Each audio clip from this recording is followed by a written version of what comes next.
Hello and welcome back to Chiefsman's Corner after a week off. This is a recorded version this week. This will be our first show under the new format I talked about in chat, where we discuss all happenings in our WFL Discord. We're going to talk WFL, we're going to talk XFL, and we're going to talk GML all in one neat package.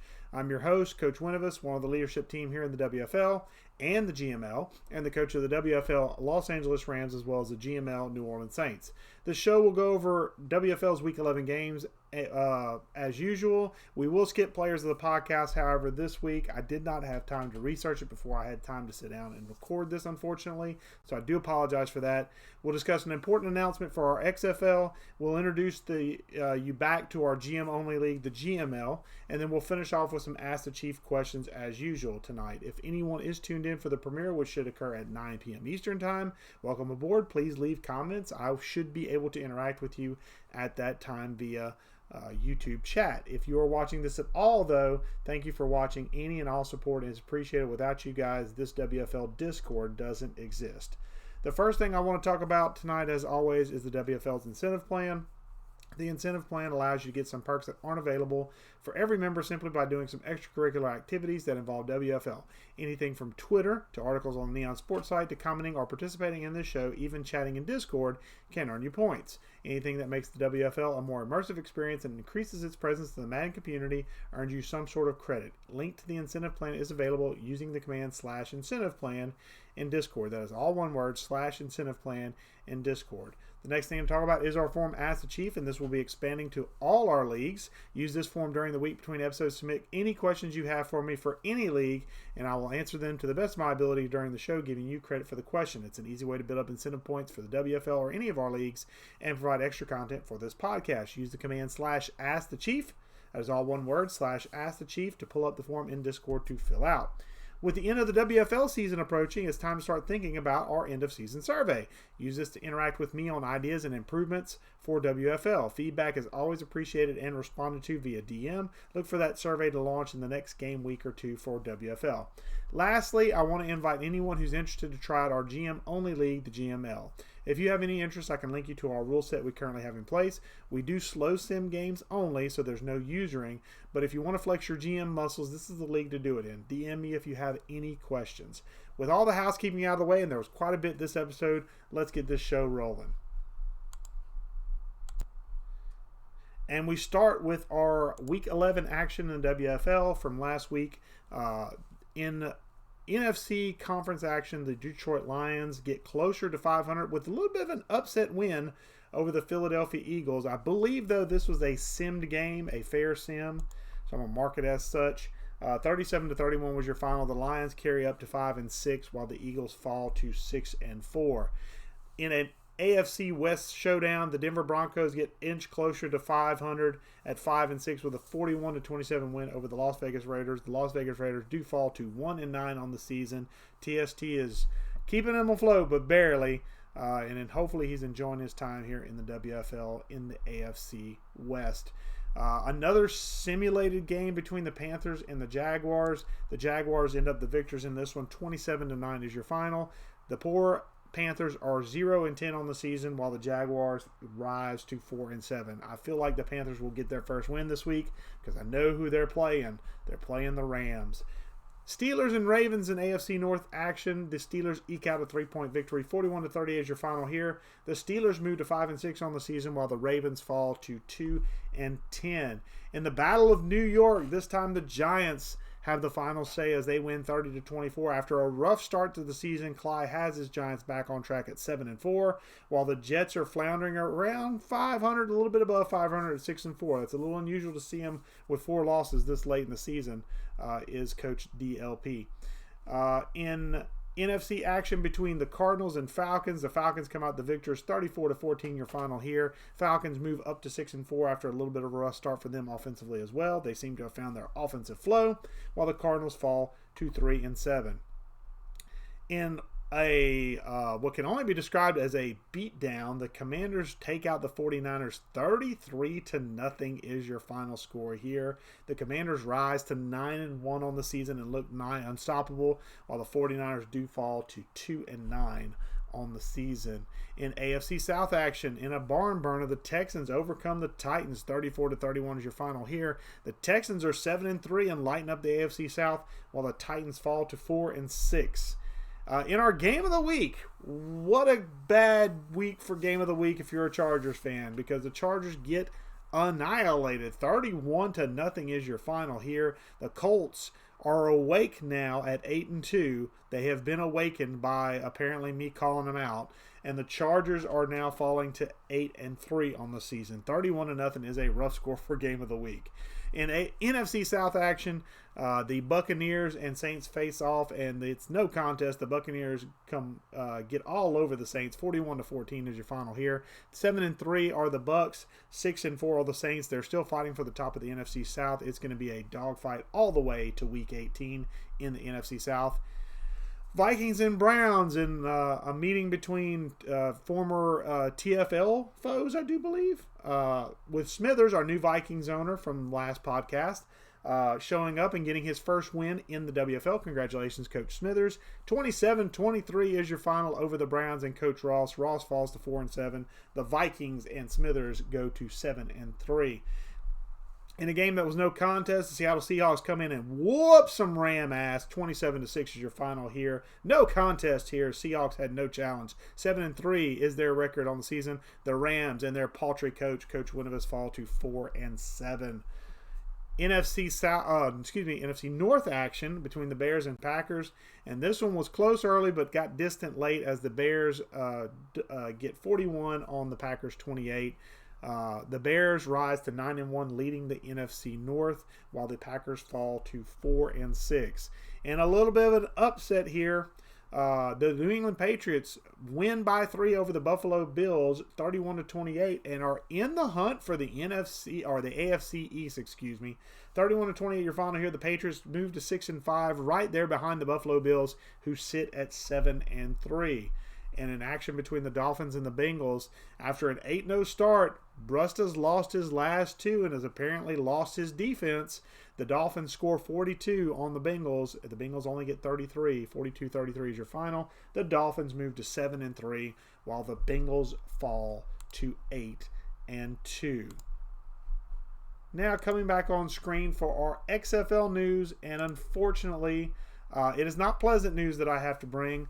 At the conclusion of this season in the XFL, Cly, the commissioner of the XFL right now, and I have agreed to shut down XFL. The support and structure that we need to maintain our WFL standards in XFL is just not there right now. With the later start to the league, and it was a bit of a rush job to get it up and running on my part. It was unfortunately not set up to succeed, and that is on me as the kind of the showrunner of the entire Discord. At the start of Madden 25, we will see if there is support and interest for a WFL-like league that has abilities, which is what XFL was. But with NCAA Football 25 coming out in the summer, our Discord may pivot to one NCAA league and one Madden Play League, which is the WFL. It is still in discussion, however, as far as doing a second Play League. The XFL will need a strong, dedicated leadership team in Madden 25 if we are going to bring it back. This time, with the XFL relaunch, we definitely do not want to come back half-hearted.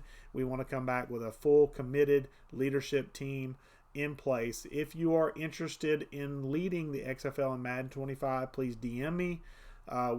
We can talk about some ideas you might have for XFL if you choose to take it over in Madden 25, but I want serious contenders only.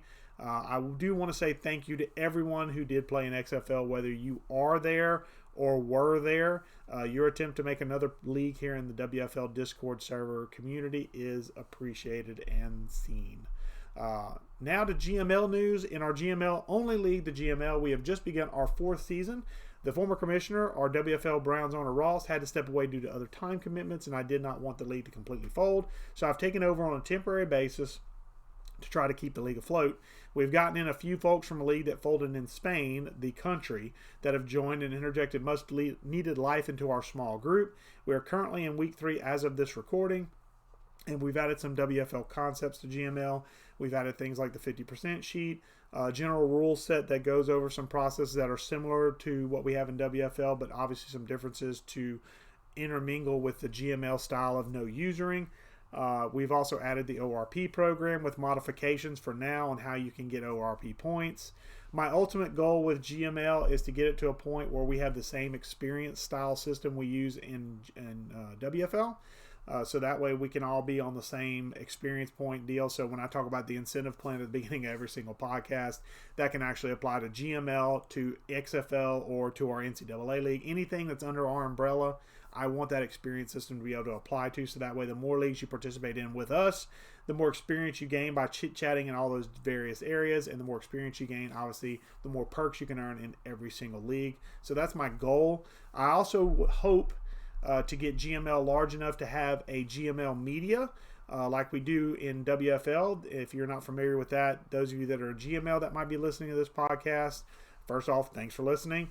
And our WFL media, what they do is they basically look on Neon Sports and they do voting for all the awards. So we actually have manual awards given out, and those awards, depending on what the overall is of the player that earns them, can earn you attribute points that you can spend directly towards bettering that particular player that earned that award. So it's something that I want to work towards, but it's something that's not in the cards right now. We just don't have the user base for it right now.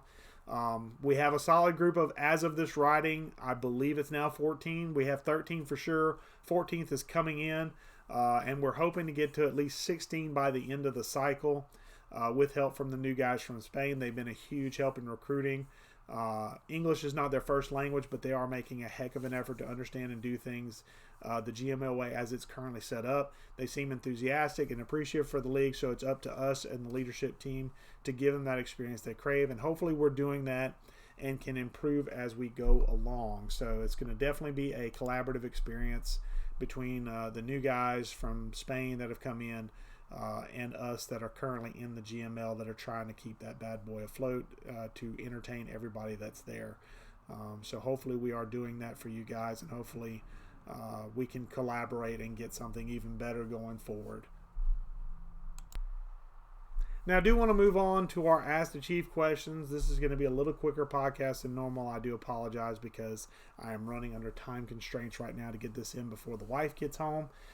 So Smash from a couple of weeks ago, so this is a little bit old, so I do apologize. Are the Texans a contender in the AFC at 5-1? This is going to be a two-part question, so I'm going to flip real quick and say, oh, yeah, they are. They're at 7-3 right now. They're right behind the Colts, who are at 8-2. The Jaguars are right there on their heels in the back at like 4-6 or 5-6, something around that nature. But the Texans are for real. They've got a balanced attack now. I know when they first started this cycle, their passing was a little bit suspect. They've gotten better at the passing game. Their run game is still top notch, and the defense with Will Anderson at the edge being used by Jay Byrne is pretty solid and spectacular, if not spectacular. So definitely the Texans are for real. I think they are contenders now at this point. If I said they were pretenders, I'm taking it back. They are contenders now. With that being said, also, will the Vikings have contention in the NFC North this season? Smash, you asked the question. You should know that you are the contenders. You are currently leading that division at 9-1, so you're kind of the boss hog there as far as that is concerned. And then finally, Chilkey. Can we get more strict with the switch rules? I feel like people don't switch to catch or deflect, but they switch quick enough to trigger an early or late breakup. So with this in mind, I will say that I've seen that, but I've also seen me do it, and I don't ever hit the circle button until after the catch is completed, or the switch button until after the catch is completed. So that can be triggered from the CPU doing it. So if you're seeing those early or late breakups, it's not necessarily a switch, but I will tell you that if you do feel like you've seen some early switching, please fill out a gameplay form because we will look at it, and if we see that this is an issue, we will go ahead and make some punishments or do some warnings, or at the very least get the word out there and the awareness out there that this is being looked at and observed to essentially watch those switches. I know I've seen it in games I've participated in where my players do an early or a late breakup and I don't ever switch. So I know that's a trigger message that pops up whenever it's not necessarily user-based like most of those triggers are that are in that black font. I know what you're talking about, but in this case, it may not be a switch, but if you feel like it has been a switch, fill out a form and just tell us what timestamp it is, so we can go look at it real quick and make a determination. Is it, isn't it?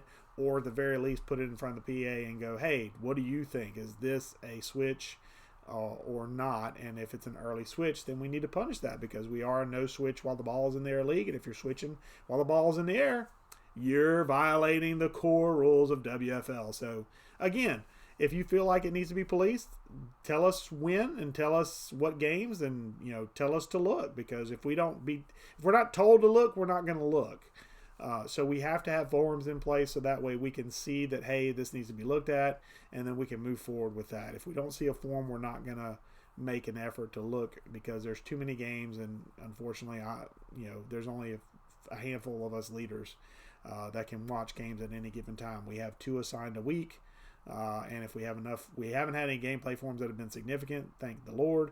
But if we did have significant issues, obviously those guys per every week would get overwhelmed, and watching film is not fun for anybody. So we only do it unless we absolutely have to. So again, chill. If you feel like something's an issue, report it, man. That's all I can tell you, because I've seen those messages pop up, and they've not been a user error. They've not been a user initiated thing. So with that, we're going to run into the outro here. Again, this has been a real short podcast. I'm sorry about no players of the podcast.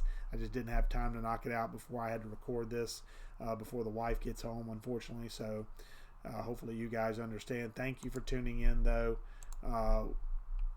Whether you're live for the premiere or watching this after the fact, I appreciate it. The WFL, the XFL, the GML appreciate it. We hope you're entertained by this show. Let us know by throwing us a like, subscribe, leave comments. Any feedback, good or bad, is always appreciated. Until next week, folks, where we hopefully have a live show to give to you. The corner is closed.